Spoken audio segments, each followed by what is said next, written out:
Hello everyone, welcome to Hima Tutorials. In today's video, I am going to provide most important questions in theory of equations. Okay, from this chapter we will get one 7 marks and one 2 marks. That means we can score total 9 marks from this chapter. Now we will see most important 7 marks questions.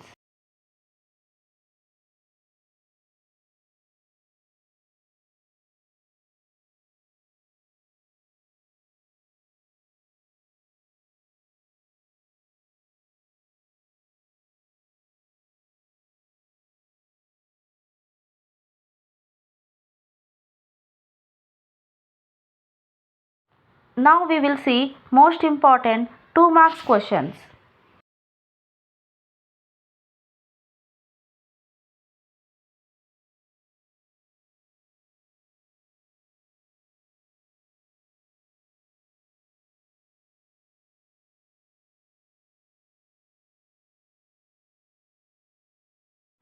That's for the class. If you like this video, please like, share and subscribe to my channel Hima Tutorials.